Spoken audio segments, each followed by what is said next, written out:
Vamos então para o assunto do dia, obesidade. Vamos ver como a população brasileira está quando o assunto é obesidade. Coloca na tela. Olha aí, ó, no Brasil, 1 em cada 5 brasileiros, gente, está acima do peso. Dados do Ministério da Saúde, viu? Esses dados foram coletados aí em 2016, pesquisa recente. E de 2006 para 2016, aumentou de 11,8% para 18,9% o número de pessoas obesas aqui no nosso país. Isso representa aí, gente, para vocês terem uma ideia, 30 milhões de pessoas obesas aqui no nosso país. Um dado realmente alarmante, né, de pessoas que estão acima do peso. Então, vamos conversar com ele, que é cirurgião gastro, Dr. Paulo Hansen. Seja muito bem-vindo, doutor. Obrigado, Mariela. Um prazer estar aqui na Rede Família para falar um pouco sobre cirurgia bariátrica. Nós que agradecemos, viu? Doutor, peço até, inclusive, que você acompanhe conosco a história do Ronei Grella. Ele é de Rio Claro, gente, tem 32 anos e passou pela cirurgia do estômago, a cirurgia bariátrica, há 5 anos. Ele vai contar um pouquinho pra gente como foi essa experiência. E daqui a pouco a gente bate um papo sobre esse assunto, ok? Certinho. Vamos ver então.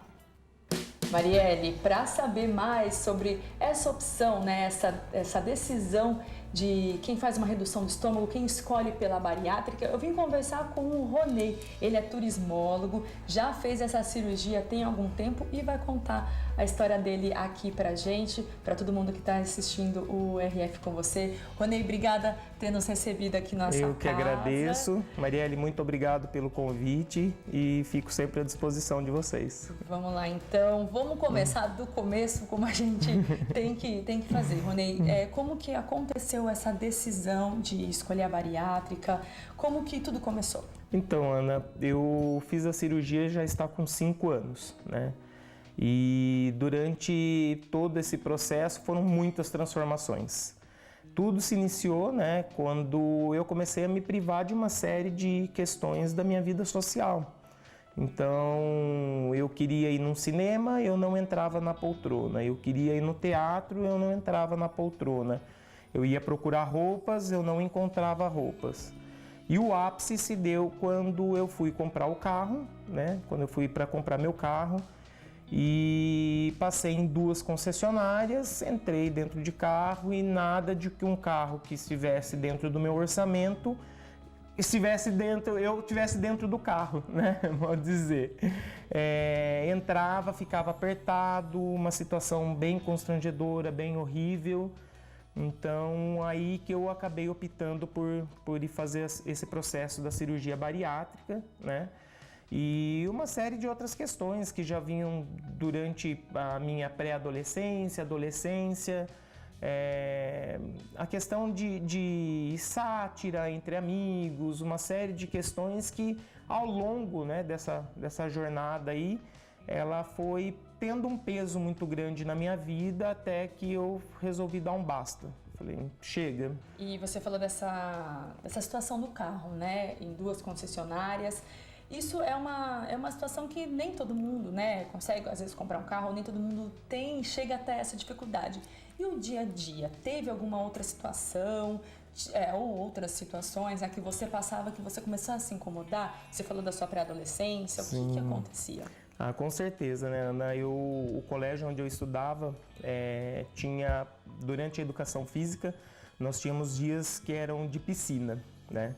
Então, o dia de ir na piscina para mim era o terror.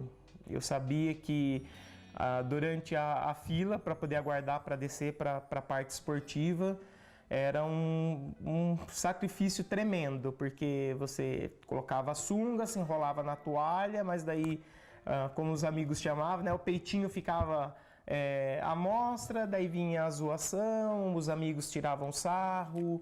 Então foram momentos bem constrangedores, né? Que ali de momento você acaba, né, adolescência e tal, você leva como uma brincadeira e vai aceitando dessa forma, mas no fundo sempre tem um pouco que magoa, né, lá dentro e vai fazendo com que isso vai se acarretando durante muito tempo.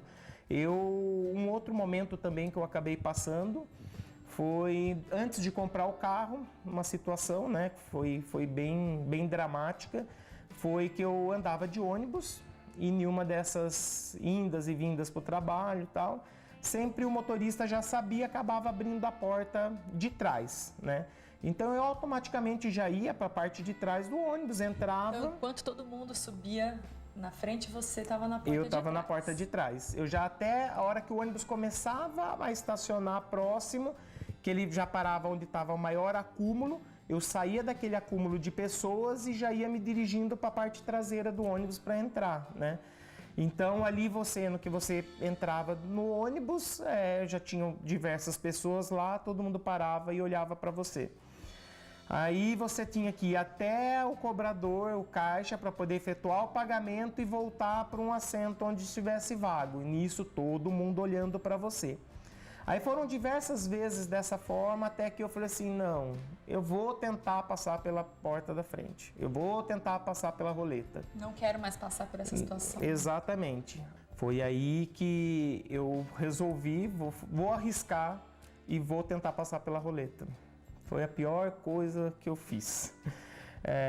Fiquei por último, né? Todo mundo entrou, foi pagando, foi passando a roleta, a hora que chegou a minha vez, paguei, fui tentar passar, eu travei exatamente no meio, assim, não ia, não voltava, fiquei naquela situação constrangedora, porque daí todo mundo parou para poder olhar. Foi questões assim de segundos, mas que para mim, na minha cabeça, foi uma eternidade, sabe? Aí eu fiquei ali entalado na roleta, hoje a gente contando assim até chega a ser cômico, mas para quem passou o drama é uma coisa muito forte, né? Muito forte, uma mágoa muito forte. E daí foi que ali entalado as pessoas começaram, eu senti que as pessoas perceberam essa situação, aí eu falei assim, eu tenho que passar. Não tem outro meio, né? Ninguém falava nada? Não, ninguém, todo mundo só observava. Inclusive tinha a roleta, ela tinha um espaço maior que desse para uma pessoa obesa passar, mas a empresa de ônibus daqui, né, ela colocava uma barra de ferro para evitar que pessoas, adultos com crianças as crianças acabassem passando por ali e não pagassem a passagem. Então, por conta disso, desse espaço que tinha, eles acabaram retirando aquilo ali, dificultava para a pessoa obesa, né? Inclusive, eu cheguei a ligar na empresa de ônibus sugerindo isso para que retirasse essa questão, mas infelizmente nunca foi ouvido. E daí eu peguei, no que eu tentei forçar para passar, eu acabei machucando a minha barriga. Eu fiquei com hematoma roxo, né, por semanas, pela força que eu fiz, e foi um momento muito vexatório, muito constrangedor, muito constrangedor. Uma outra situação também, Ana, que teve, fui para poder passar férias em Natal. Aí tinha uma amiga minha que morava lá, vem para cá, então tá, eu vou. No impulso, eu acabei comprando a passagem aérea, mandei para ela, falei, ó, tá tudo certo, vou tal dia. Aí, passado um tempinho depois, me veio aquele estalo, né? Falei assim, caramba, vou para Natal, assento do avião é pequeno, e fazia muito tempo que eu já não andava de avião.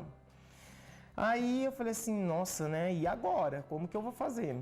Aí falei assim, quer saber de uma coisa? Vou ligar na companhia aérea, perguntar qual é o tamanho do assento da aeronave que vai fazer esse trecho. Aí liguei para a companhia aérea, eles passaram a medida, lembro até hoje, 68 centímetros. Eu lembro até hoje porque o que eu fiz? Eu fui até a minha cama, eu sentei, eu coloquei a mão nas laterais, eu levantei, eu marquei aonde estava, peguei uma fita métrica e eu vi que o meu tamanho batia 90 e tralalá. Aí passei por aquele momento assim, falei, e agora? O que eu faço? O que eu faço?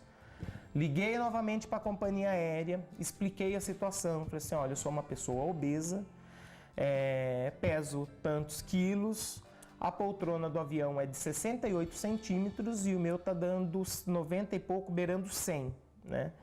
É quase que o dobro do que o assento me permite. Aí ela pegou e falou assim, você vai ter que comprar 2 passagens aéreas.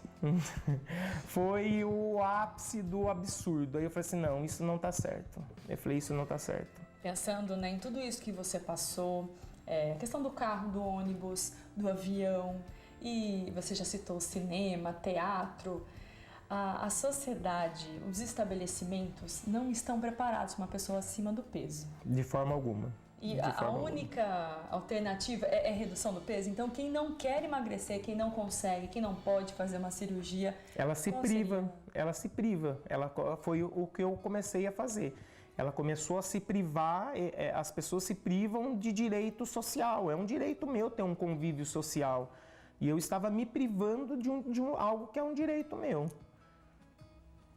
A gente vai mostrar agora, Marielle, eu estava aqui pensando, o Ronê guardou pra gente fotos de quando ele conta todas essas histórias, tem fotos de alguns momentos, as roupas que eles usavam, mas daqui a pouquinho eu vou conversar mais um pouquinho aqui com ele, a gente já volta para mostrar para vocês então a diferença, como essa cirurgia, o impacto que ela teve na vida dele.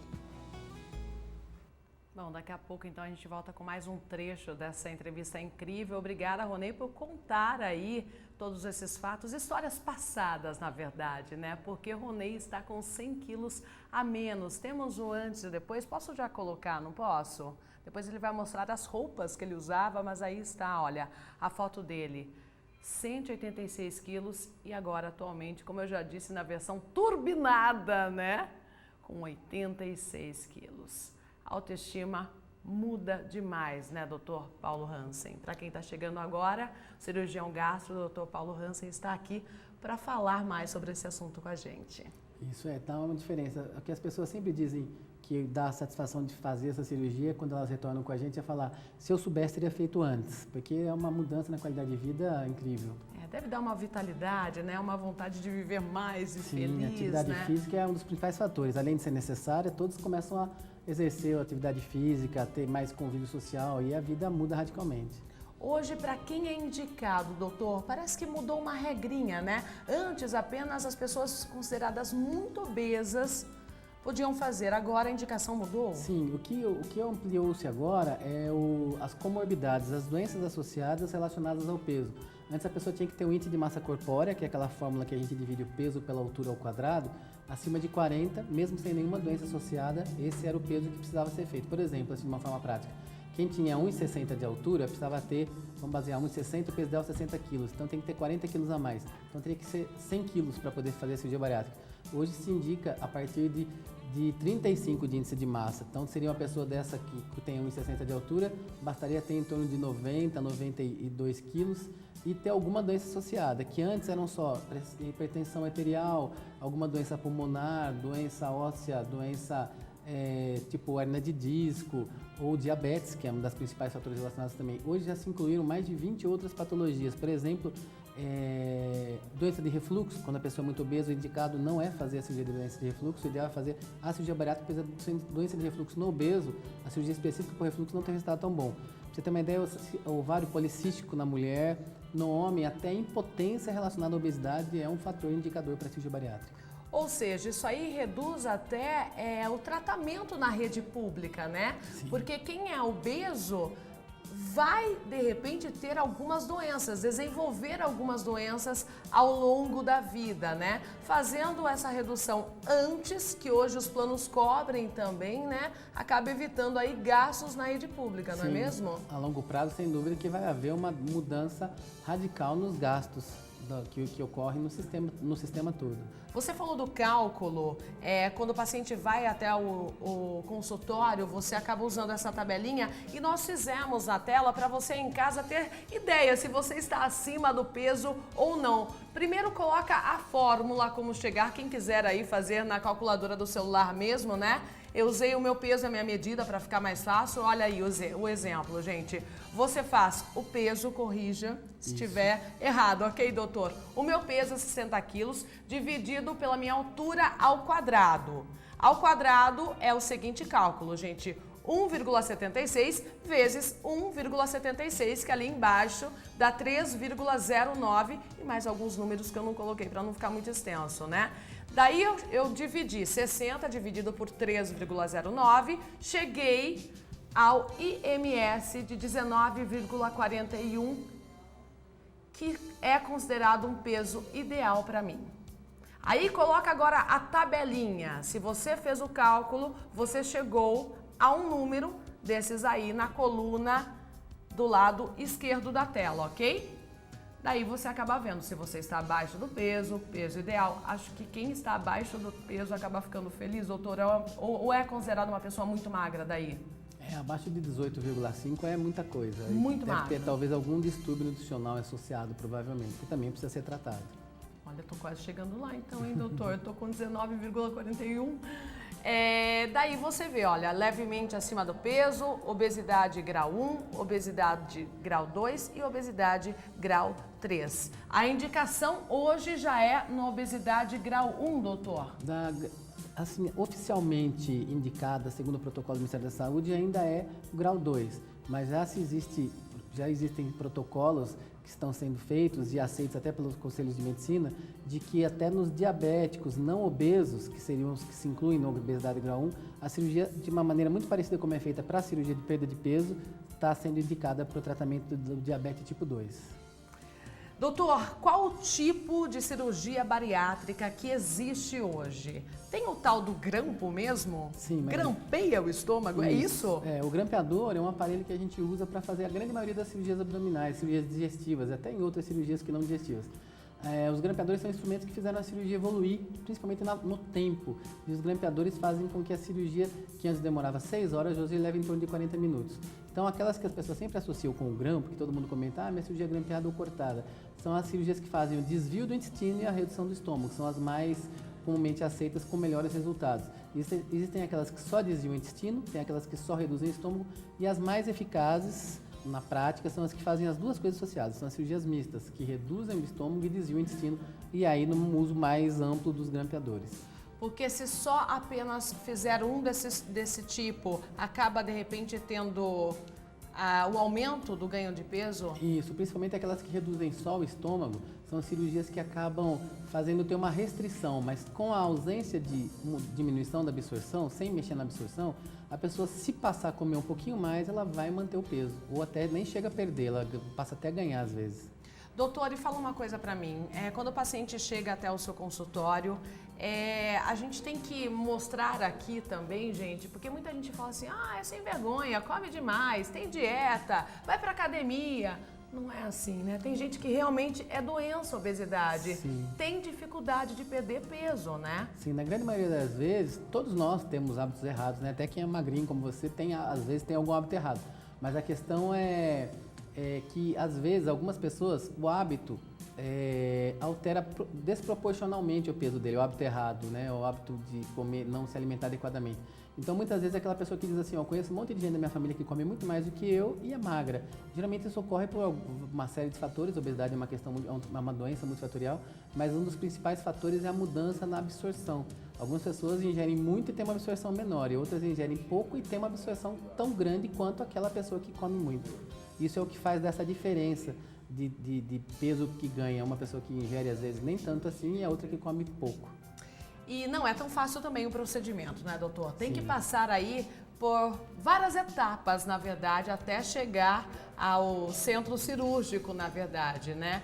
Tem mesmo que passar por psicólogo e tudo mais? Sim, segundo o protocolo do Ministério da Saúde e do Conselho Federal de Medicina, a pessoa precisa fazer um preparo com o psicólogo, fazer uma avaliação, ter a liberação do psicólogo. Esse preparo pode ser com o psiquiatra, tanto faz, pode ser qualquer um dos dois profissionais.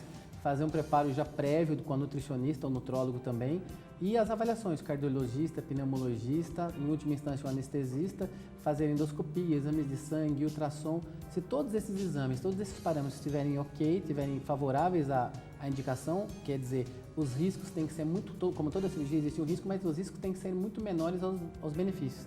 Se tudo estiver ok, aí ele pode se propor a fazer a cirurgia. Todo esse preparo leva em torno de 2 a 6 meses, geralmente. Ok, daqui a pouco a gente fala mais sobre os riscos, né, doutor? E tem uma pergunta aqui do Wesley, da cidade de Cepó, Bahia. Depois de uma cirurgia bariátrica, é necessário fazer algumas atividades físicas ou tem risco em fazer atividades? Sim, não, sem dúvida que é até indispensável que seja feito. Como toda atividade física, após a cirurgia, cerca de 30 dias após, você já pode fazer qualquer tipo de atividade física. Mas principalmente se tratando de uma pessoa que era obesa, que já deve ter alguma patologia cardiológica associada ou algum risco maior, é muito importante que ele tenha a avaliação prévia de um cardiologista, como todos nós, mas principalmente o pós-operado de cirurgia bariátrica, para ver como é que estão as condições cardíacas dele para a atividade física. Daqui a pouco a gente fala também sobre vitaminas que as pessoas têm que tomar, né? Isso. Porque acaba ingerindo pouco alimento, então tem que tomar uma dosagem a mais de vitamina, né? Mas daqui a pouco, doutor, vamos ver a segunda parte do Ronei Grela, de Rio Claro, que emagreceu aí 100 quilos e ele vai contar mais, gente, sobre as coisas que incomodava quando ele era acima do peso, como comprar roupas. Vamos ver. Bariátrica é o assunto do RF com você de hoje. A gente volta a falar com o Ronei. E agora, gente, o que ele fala que mais chama atenção depois dessa mudança na vida dele é o que a gente vai mostrar agora. Ronei, além das situações todas que você passou, você comentou da questão de procurar roupa, né? Comprar roupa era Sim. muito difícil. Era. Você tem Era. noção, assim, do tamanho que você usava? Como que era na hora de você... Ah, eu vou comprar uma calça, eu vou comprar uma blusa. Como que era? Olha, a pessoa que era obesa, Ana, ela vai me entender o que eu vou falar agora. Achar roupa é uma dificuldade tremenda, tremenda. Ainda mais na situação que eu cheguei, né? 186 quilos, que foi o meu máximo. Depois a gente vai contar um pouquinho mais desse processo todo. Mas os meus tamanhos eram tamanhos especiais, ou então tinha até uma determinada marca de roupa que me servia, mas era uma coisa assim, que até hoje eu olho a marca, me arrepia, assim, porque foram anos e anos utilizando essa marca, que não tem Não tem opção. Não tem, é aquilo ali, é sempre o mesmo corte. O que varia um pouco é a questão de cores, e não são cores nada atraentes, são cores bem X, assim, sabe? Umas cores apagadas, bem o preto, básico do básico do básico, exatamente. Então, assim, as dificuldades eram tremendas, mas o tamanho mesmo que eu utilizava, no finalzinho, um pouco antes de eu partir para a cirurgia bariátrica, era a roupa confeccionada especialmente para mim, porque não existia tamanho que me servisse, né? Não tinha marca, não tinha opção. Foi aonde que tive que partir para uma costureira. Inclusive, eu fiz a cirurgia no mês de fevereiro e em dezembro era a formatura da minha irmã. E o convite vinha com aquela mensagenzinha básica que a gente está acostumado de ver, traje social.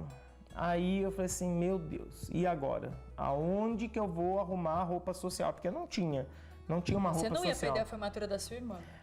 Eu estava prestes a perder.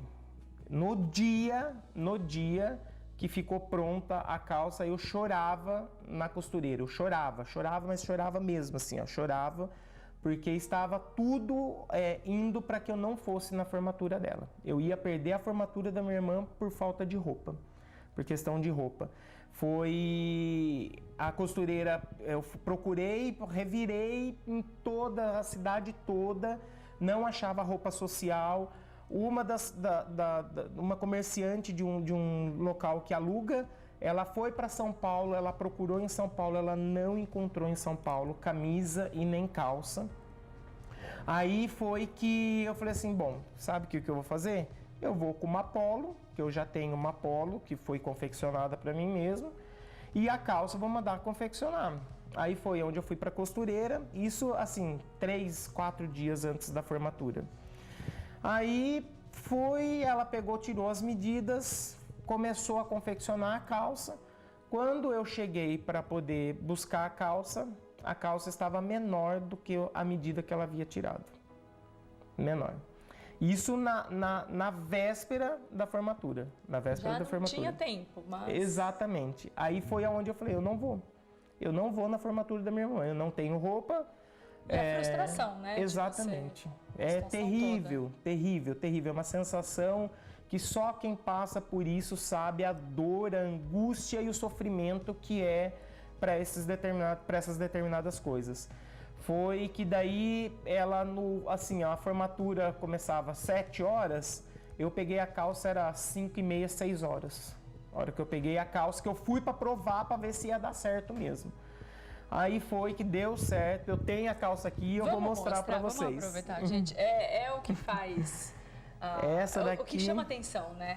Essa daqui então foi minha última peça de roupa comprada antes da cirurgia. É 2 algo meses antes, assustador. Né? Gente, ele sumiu, o Ronei sumiu, ele se esconde Quando atrás. eu mostro para as pessoas, hoje eu entro aqui, ó, nessa perna, em uma única perna. Dá pra você colocar. Então, ou seja, tem 2 calças. Duas. Você lembra da medida, como...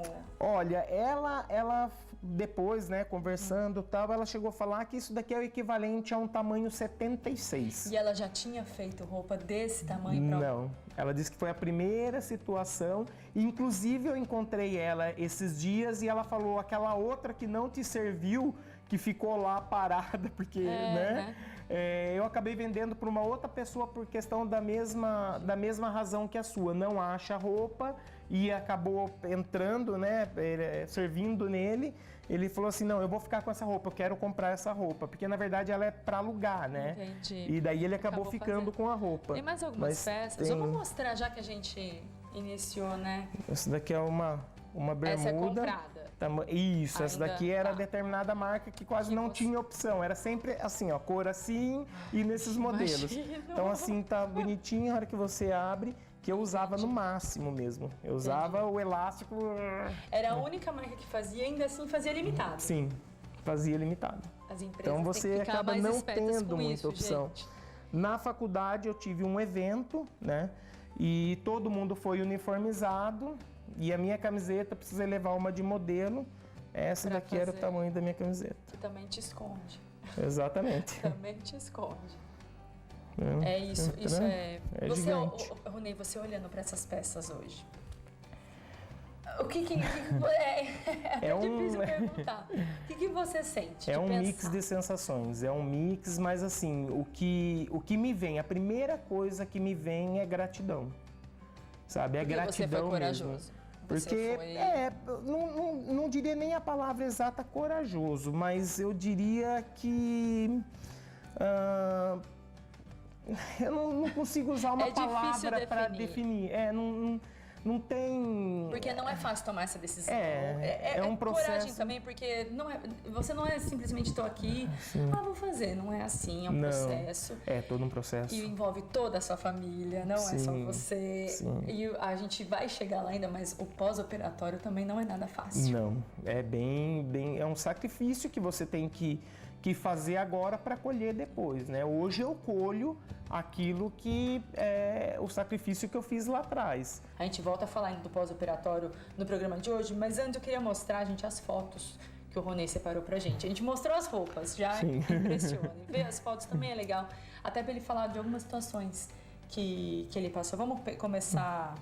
Eu acho que essa daqui é a primeira que a gente pensa, se der para mostrar aqui, praia, piscina, você comentou, né, na aula de natação na escola, é uma das dificuldades. A questão de praia, esse dia aí, por exemplo, nós ficamos 8 dias na praia. 5 desses dias, os 5 primeiros dias, eu fui pra praia todos os dias de camiseta. Quantos anos nessa foto você tinha? Eu tinha, deixa eu ver se tem atrás o ano, só um minutinho, com licença. 2001, tinha 16 anos. 16 anos. É uma idade anos. que você começa, né, a prestar atenção nos outros, em você, e querer chamar atenção, enfim, né? E você... Foi 2001, aí desses 8 dias que nós ficamos lá, 5 eu ia pra praia assim, com camiseta, ficava debaixo do guarda-sol, todo mundo corria pro mar, voltava pro mar e eu olhei assim, ó. Olhando, observando, porque eu não conseguia aproveitar um momento de lazer meu. Eu não conseguia aproveitar. Aí no último dia de tanto, meus familiares, minha família ficava falando, mas tira as camisetas, Ronei, tira as camisetas. Aí nos últimos 2 dias praticamente, daí eu acabei, nós fomos para uma outra praia um pouco mais deserta, né? Tinha pouquíssimas pessoas, pouquíssimas mesmo, devia ter acho que mais umas 2, 3 famílias só na praia. Aí eu tomei coragem e falei assim, não, vou ficar sem camisa. Aí foi que eu tirei a camiseta e acabei aproveitando um pouco mais. A única vez que você passou por essa situação? Não, era sempre era constante, praia? Era constante. Inclusive a gente tem outro caso aqui. Num determinado momento teve um encontro que acontecia constantemente voltado para adolescentes e tal. E todos os anos tinha uma festa temática. E nesse dia dessa festa temática, desse dia aqui, né? era a festa fantasia. Aí eis que surge outro problema. Tá, fantasia, legal, eu vou do quê? Aí você roda lojas de fantasia, roda, nada que te sirva de prontidão. Aí uma amiga minha veio, aí eu já estava mais uma vez me privando de um direito que eu tinha, de um convívio social. Aí eu estava me privando, aí ela veio e falou assim, Ronei, não, você vai nessa festa. Não, nós vamos. Eu falei assim, eu não tenho roupa, não tenho como ir, eu não vou normal enquanto todo mundo está fantasiado. Já chateado, já bravo, né, Sim. com a situação. Aí ela veio, ela deu a ideia, falou assim, ó, vamos fazer o seguinte, vamos na loja, a gente compra tecido por metro, você vai comigo, a gente mede e tal, você rola esse lençol, esse tecido no corpo e a gente coloca uns raminhos, você vai de romano pra festa. Aí eu falei assim, então tá. Mas tipo assim, sabe quando você vai, mas você vai falando assim, não é isso que eu quero. Não era isso que eu queria, não era essa fantasia. Essa fantasia não é a que eu queria, ela apenas me serviu, por isso eu tô indo. Então, não é mesmo? Você não vai se divertir igual. Não, de forma alguma. E a outra foto que a gente separou é de uma situação que o Ronei até já comentou aqui. As brincadeiras que você acabou se acostumando, mas que no fundo, sim, você não se acostumou, sim. Né? Você não Esse aceitou. acabou sendo um clique, né? Um registro que fizeram no exato momento em que nós estávamos, isso daí foi em Campos do Jordão, e nós estávamos na pousada tal, e um dos amigos falou pro outro, falou assim, fica vendo, vou mexer com o Tetinha, que chamava de Tetinha, né? Eu vou mexer com o Tetinha. O apelido, já estavam já pronto com a câmera para poder registrar o momento. E era assim, era constante. Isso foi durante o ensino médio, isso foi ensino fundamental, ensino médio e na faculdade, que isso daí foi durante a faculdade.